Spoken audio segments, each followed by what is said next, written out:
The dial tone had been screaming in my ear for a full minute before I finally placed the receiver back in its cradle. The click it made was a small, plastic sound. Insignificant. It felt like it should have been louder. It felt like it should have been a thunderclap, a gunshot, the sound of a great cathedral door slamming shut for the last time. But it was just a click. He had been talking for 23 minutes. I knew because I had been watching the second hand on the wall clock sweep its relentless circle. 23 minutes of a voice I knew better than my own. A voice that had once been the sweetest sound in my world, now twisted into something ugly. It was a monologue of grievance, a litany of perceived injustices, a closing argument in a trial I didn't know I was a part of. The subject, as always, was money. This time, it was for a classic car. A 1967 Mustang, he'd said, his voice thick with a salesman's manufactured passion. A can't-miss opportunity. An investment. He used that word a lot. He believed that if you called a bad decision an investment, it somehow became wise. It just needs a little work, he'd said, the words tumbling over each other in their haste. The engine is solid. The body is perfect. I've found a guy who can restore the interior for a song. In 6 months I could flip this thing for double, maybe triple what I put into it. It's a guaranteed win, Mom. Guaranteed. No. I didn't say anything. I just took a sip of my cooling coffee and looked out the window at my garden. The last of the autumn roses were clinging to their stems, their petals a bruised, faded red. They looked tired. I knew the feeling. My silence was a foreign country to him, and it made him nervous. He talked faster, his voice getting higher. He laid out the numbers, the projections, the fantasy of it all. The fantasy always had the same ending. A big payday that would solve everything, that would finally prove to the world, and to himself, that he was the success he had always believed he was destined to be. All he needed, he said, was the seed money, the capital, gâteau. He needed $30,000. He said it as if he were asking to borrow a lawnmower. He knew, of course, that since his father Frank had died, I had lived a careful life. He knew there was a small nest egg, Frank's life insurance, a sum I guarded with a quiet ferocity. It was not a fortune, but it was the difference between dignity and dependence. It was the roof over my head. It was the promise I had made to Frank that I would be all right. I can't do that, Daniel, I had said finally. My voice was quiet, but it felt like I had shouted. The torrent of his words stopped instantly. A thick, angry silence buzzed on the line. What do you mean? You can't, he'd asked, his voice sharp and credulous. I mean no, I'd said. The answer is no. And that's when the trial began. He accused me of not believing in him. He accused me of being afraid, of living in the past. He retold the story of his life, casting himself as the perpetual hero, held back only by the small-mindedness of others. He didn't mention the failed restaurant venture that had cost me half my savings 10 years ago.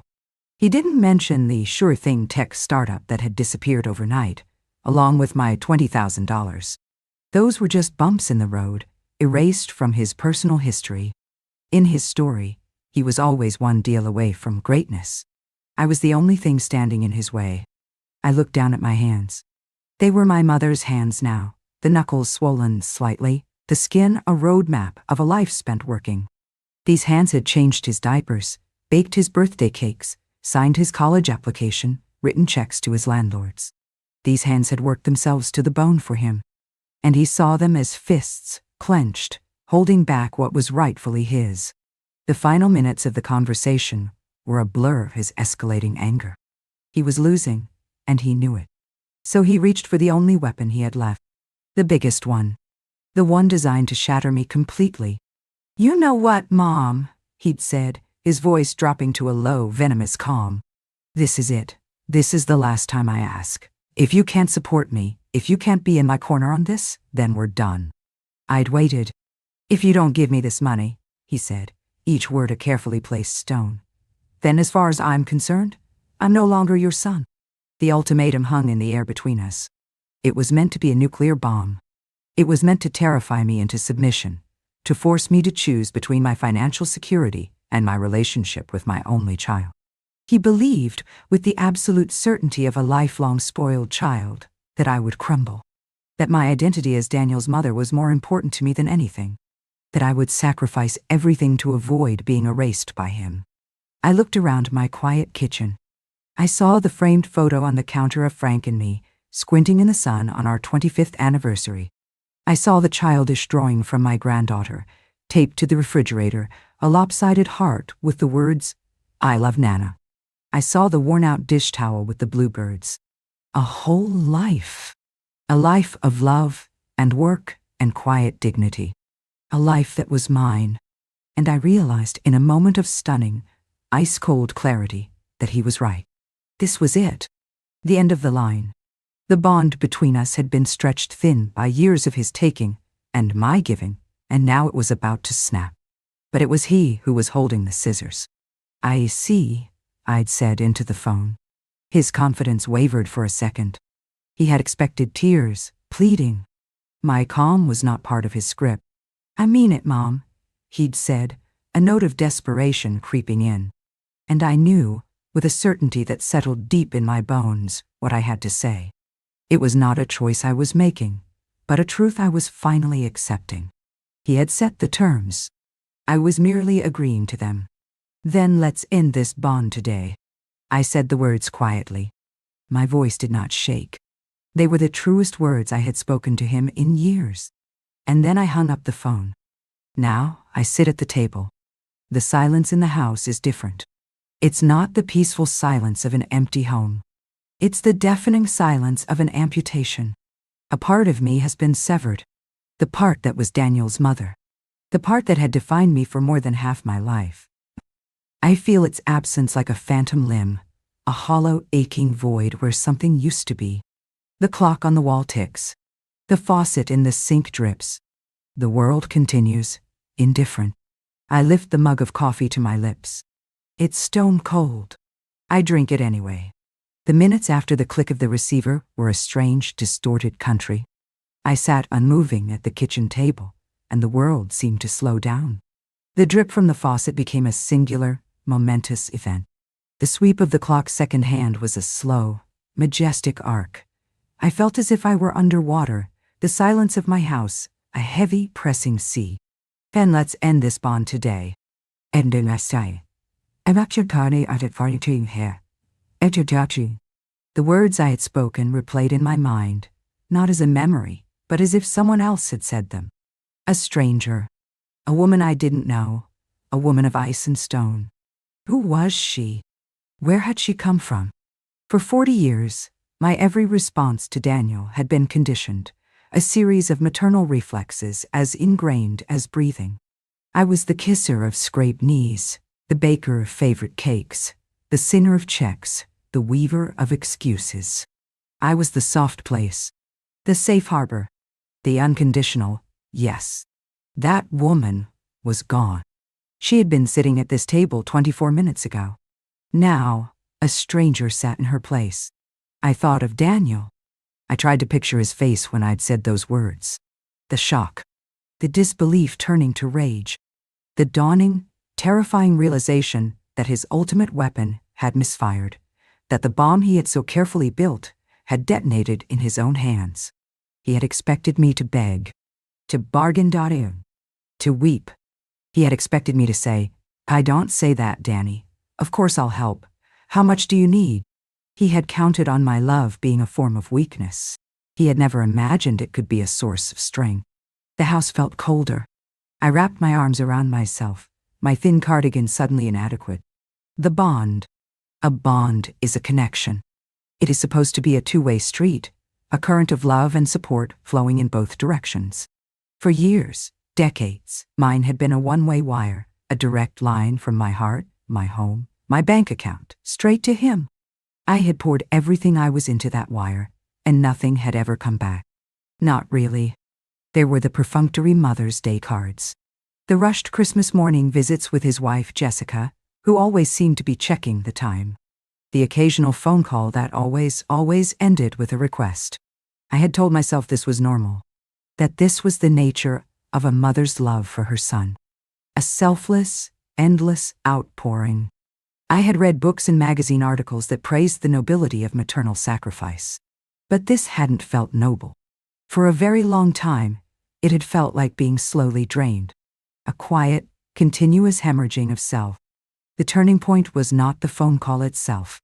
The turning point was the slow, dawning realization that had been growing in me for years, a tiny seed of dissent planted in the well-tended garden of my maternal duty. It was the flicker of annoyance in Jessica's eyes when I told a story about Daniel's childhood. It was the way my granddaughter, Lily, would ask why Grandpa Danny never came to her school plays. It was the stack of loan documents in my desk drawer, a silent paper tombstone marking the graves of my dead savings. It was the slow, painful understanding that I had not raised a son. I had financed a narcissist. I had enabled an addict whose drug of choice was his own potential. And my love, my steady, reliable, all-forgiving love, was his dealer. I stood up from the table. My legs were stiff. The house was too quiet. I needed to do something. To move. To take an action that would prove to myself that I was still alive. That the woman who had hung up the phone was real, and not some fleeting, courageous phantom. I walked through the dining room and into the small den at the back of the house. This had been Frank's room, his sanctuary. The walls were lined with bookshelves he had built himself. His big, worn leather armchair still sat by the window, the cushions permanently indented with the shape of his body. The room smelled of him, of old books, of the cherry pipe tobacco he'd loved, of the faint, clean scent of the wood polish he used on his desk every Saturday. This was the room where the bond had been forged. Frank had adored his son. He saw the charm, the quick mind, the easy smile, and he believed, as I had, that it was the foundation of a great man. He had been the original investor in Daniel's dreams. It was only in the last few years of his life that I had seen the worry in his eyes, had heard the weariness in his voice when he'd say, "The boy needs to learn to stand on his own 2 feet, Anna. But Frank was gone, and I had taken over his role as chief financial and emotional underwriter. I had done it out of love for Frank, out of a misguided desire to protect his vision of his son. I had been tending to a ghost's dream. I went to the desk. It was a beautiful, solid piece of mahogany. I opened the deep bottom drawer on the right. My hand trembled as I reached inside. My fingers brushed against a stack of old photo albums, then found what they were looking for, a thick, legal-sized manila folder. I pulled it out and placed it on the desk. The label, in my own neat handwriting, said simply, "Daniel." I opened it. Inside was a history of my failure, a chronicle of my love. The promissory note for the loan for his first car, which he'd crashed 6 months later. The co-signed lease for his first apartment, from which he'd been evicted. The canceled checks, tens of them, for rent, for a bill, for a little help to get through the month.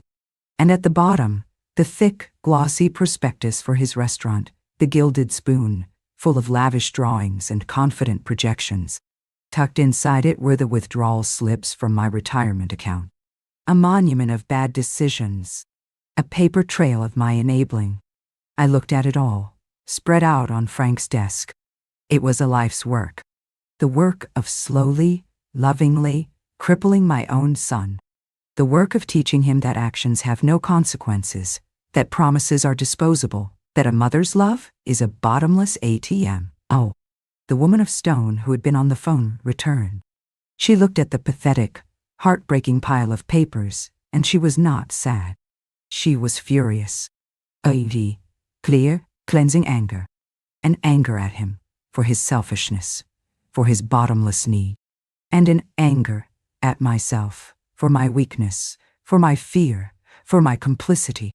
I gathered the papers. My hands were steady now. I stacked them into a neat pile. I did not put them back in the folder. I carried them out of the den, through the dining room, and back into the kitchen. I walked to the back door and out onto the small stone patio. The air was cold and damp, and it smelled of wet leaves and rich earth. In the corner of the patio stood the old metal incinerator barrel, we used for burning garden waste, a rusty, forgotten relic. I walked to the barrel. I lifted the heavy lid. Inside was a layer of old dry leaves and twigs from the last time Frank had cleared the gutters. I went back into the house and returned with the pile of papers and a box of matches. One by one I took the documents from the pile. The car loan, the apartment lease, the canceled checks, the glossy, lying prospectus. I dropped them into the barrel. They landed with a soft, papery whisper on the bed of dry leaves. Then I struck a match. The flare of the sulfur was a small, defiant sun in the gray afternoon. I held it to the edge of the restaurant prospectus. The glossy paper resisted for a moment. Then it blackened, curled, and a tiny, hungry orange flame appeared. I dropped the match into the barrel. The flame touched the dry leaves, and with a soft shoo-whooshi, the fire came to life. It grew quickly, a bright, hungry thing. It consumed the papers, turning the evidence of my foolish love into black, fluttering ash. The smoke, thick and gray, rose into the autumn sky. It smelled of burning paper and burning lies. I stood there and watched until the last piece of paper was gone, until the flames died down to a bed of glowing red embers. I had not destroyed the past. I had released it. I had performed a ritual of severance, a cremation. I put the lid back on the barrel. The metal was warm. I walked back into my house. The stranger was gone. In her place was Anna, a woman I was just beginning to meet, a woman who was alone, a woman who was free. The fire in the barrel had burned out, but a different kind of fire had been lit inside me. It wasn't a hot, consuming rage, but a small, steady pilot light of purpose. The act of burning the papers, of watching the physical evidence of my long, painful history with Daniel turn to ash, had been a baptism. I had walked back into my house feeling scoured, empty, but also strangely clean. The bond was broken. The ghost had been exorcised. The question was, what was left? The first day was an exercise in navigation. The house, my home of 45 years, was suddenly full of invisible tripwires. Every room held a memory of Daniel, a ghost of the son I had loved, the boy he had been. I saw him at the kitchen table, a little boy with a milk mustache, proudly showing me a drawing he had made at school. I saw him in the hallway, a lanky teenager dropping his book bag with a thud that shook the house. I saw him in the living room, a grown man, his eyes full of hollow promises. Each memory was a small, sharp pain, an echo in the vast, new silence. My first instinct was to flee, to get in the car and just drive. But where would I go? The problem wasn't the house. It was me. The house was just a container for the life I had lived. To build a new one, I had to start right here, in the rubble of the old. The first victory was silence. The phone did not ring. Not that day, not the next. Before, a day without a call from Daniel would have been a source of low-grade anxiety. Is he okay? Is he angry with me? Now, the silence was a gift. It was the sound of peace. It was the sound of my own thoughts, emerging shyly from the shadow of my constant worry over him. I realized I didn't know what my own thoughts sounded like anymore. I had to reintroduce myself to my own mind.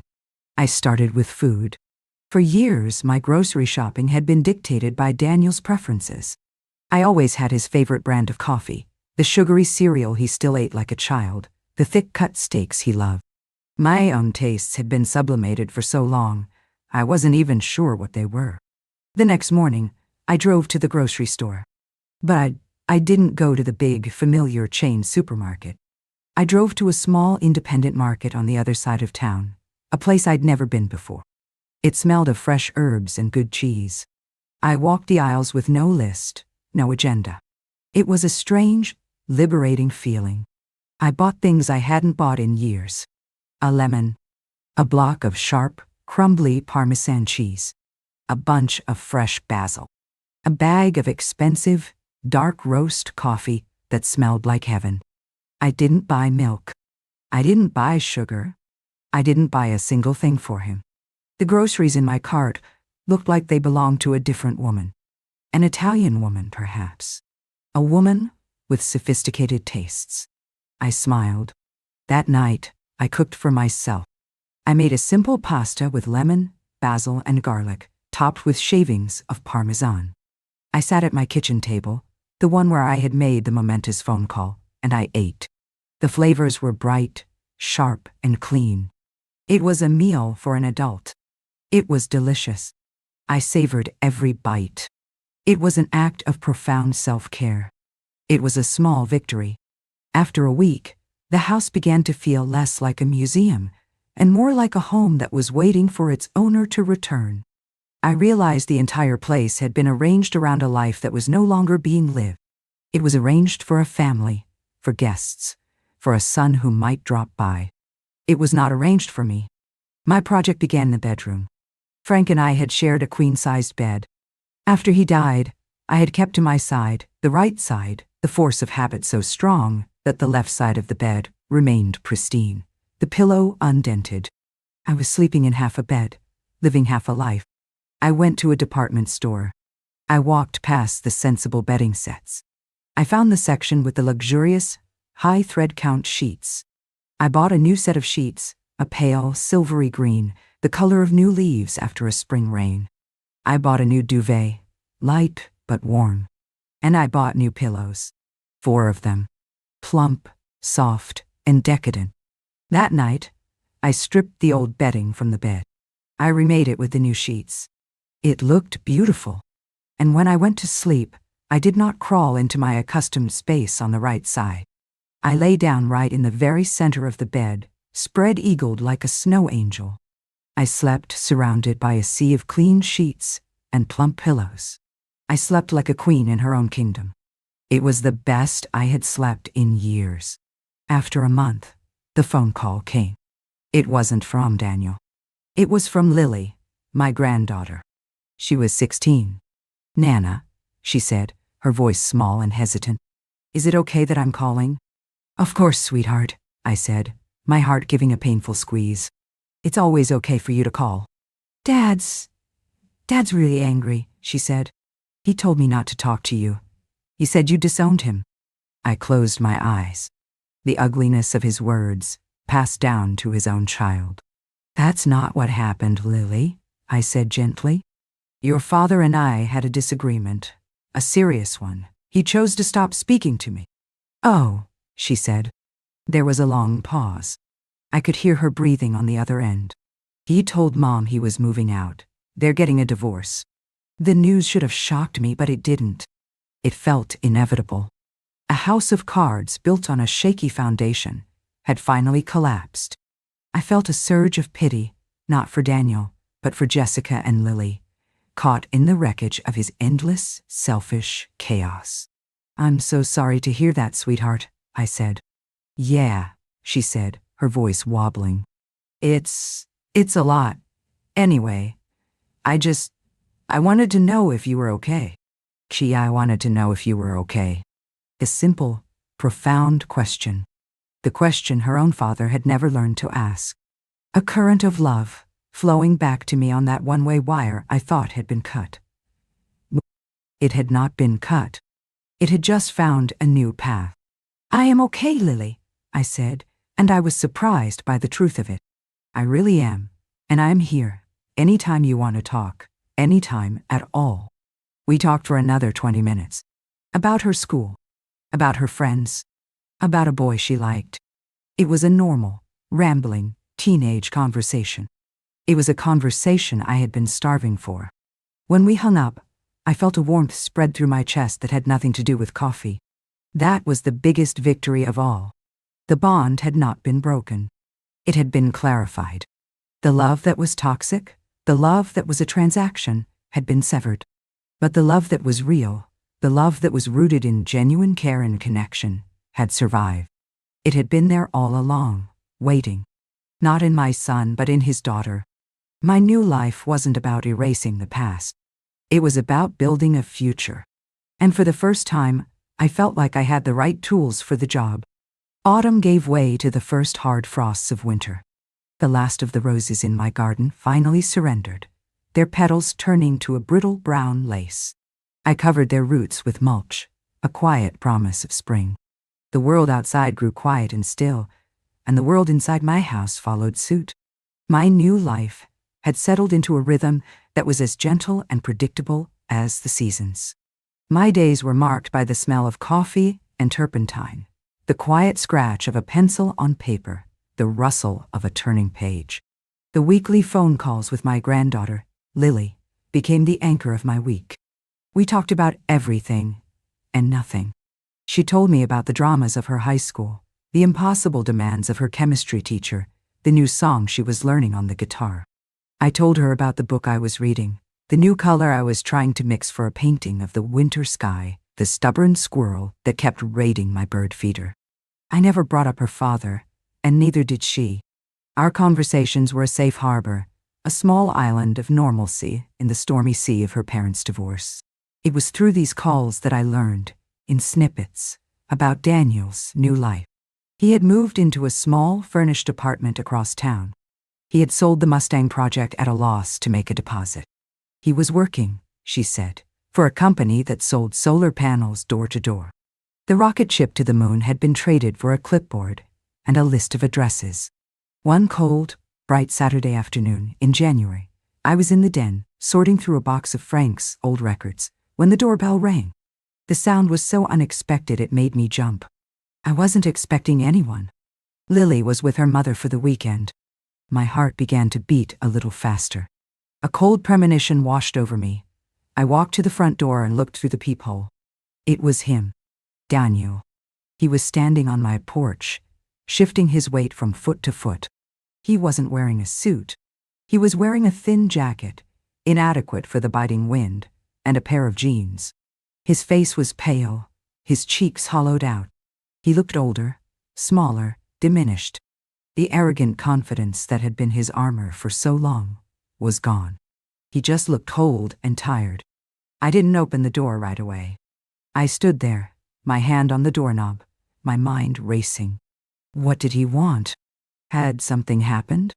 Was he in trouble again? The old reflexes, the instincts of a mother, flared up inside me, the urge to open the door, pull him inside, shield him from the cold. But the woman who had burned the papers, the woman who had slept in the center of her own bed, held me back. She put a steadying hand on my heart. "Wait," she said. "Listen first." Run. I took a deep breath, and I opened the door. He squinted, as if the light from my hallway was too bright.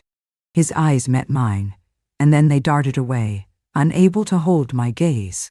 "Hi, Mom," he said. His voice was quiet, raspy. "Daniel," I said. My voice was even. I did not step aside to let him in. I stood my ground. An awkward, heavy silence fell between us. The wind whipped a few stray snowflakes around him.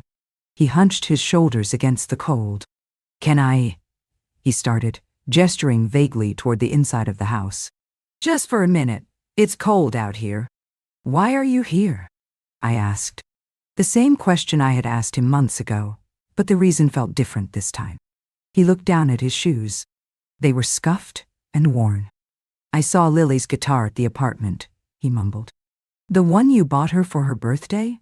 She said you two talk every week." "We do," I said. He nodded, still not looking at me. "That's good," he said. "She needs that. Stability." The word was a small shock. Stability. It was not a word I had ever heard him use before. He finally lifted his head, and his eyes were full of a raw, bruised emotion I had never seen in him. It wasn't anger. It wasn't panic. It looked like shame. "I made a mess of things, Mom," he said, his voice cracking. "A real mess. With you, with Jessica, with Lily, with everything." He took a shaky breath. "The car thing, that was the end of the road. When you said no, and then when it all fell apart anyway, I had nothing left to blame. No one to blame but myself." I just listened. I did not nod. I did not offer a comforting word. He needed to say this, and I needed to let him say it without rushing in to absolve him. Living on my own, he continued, a bitter, self-deprecating smile touching his lips. Paying my own rent, with my own money from a job I hate. It's humbling. He shook his head slowly. All those years I thought you were holding me back, but you weren't. You were holding me up. I was so busy trying to build a castle in the sky.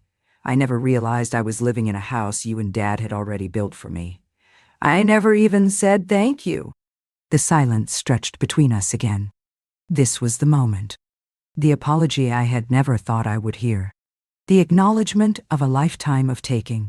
Part of me, the old part, the mother part, wanted to weep with relief. To say, it's okay, it's all in the past, all is forgiven. But it wasn't okay. And it wasn't all in the past. An apology was not a magic wand. It could not erase the years of selfishness, the pain he had caused Lily and Jessica, the hole he had blown in my life. It was a start. But it was just that. A start. I don't want anything, he said suddenly, as if reading my mind. He held up his hands, palms out. I swear, I don't want money. I don't want to move back in. I don't deserve any of that. He paused. I wanted to say it. I wanted you to hear it. I'm sorry, Mom. For everything. Mirani. He looked me in the eye for the first time, and I saw the truth of it there. He was sorry. He was broken. And in that brokenness, for the first time, there was a glimmer of the man he could be. The man Frank and I had always hoped was hiding underneath the charm and the bluster. This was the test. Not the angry phone call. Not the desperate plea for money. This was the test of the new woman I had become. Could I accept this apology without accepting the burden that came with it? Could I acknowledge his pain without making it my own? Thank you for saying that, Daniel, I said. My voice was soft, but it was firm. I did not offer forgiveness. It was not mine to give, not yet. All I could offer was the truth. It means something to hear you say it. I did not invite him in. The den with Frank's chair and the ghosts of our past was not a place we could go together yet. The kitchen table, the site of the great severing, was not ready for a truce. The wounds were too new, for both of us. Healing was a slow, solitary business. He seemed to understand. He gave a small, jerky nod. Okay, he whispered. Okay, well, you take care of yourself, Mom.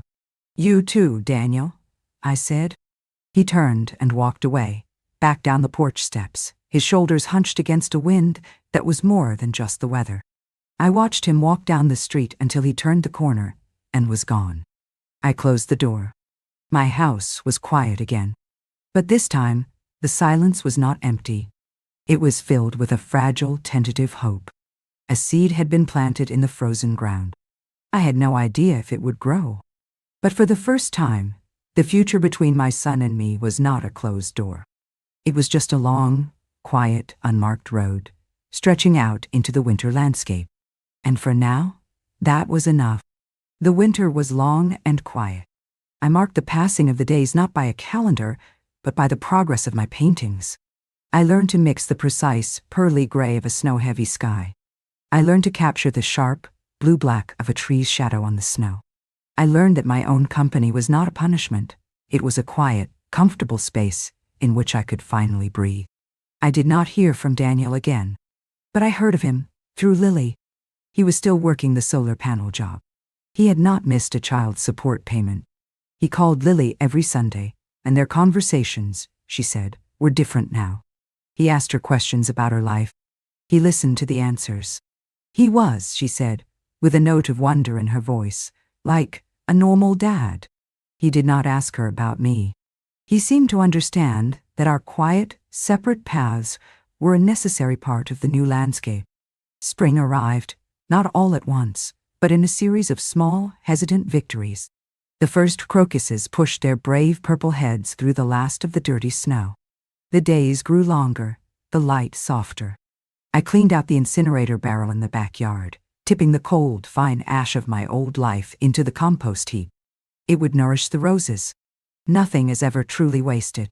My life had settled into a gentle, pleasing shape. It was a small life, perhaps, by the world's standards. It was not filled with drama or grand events.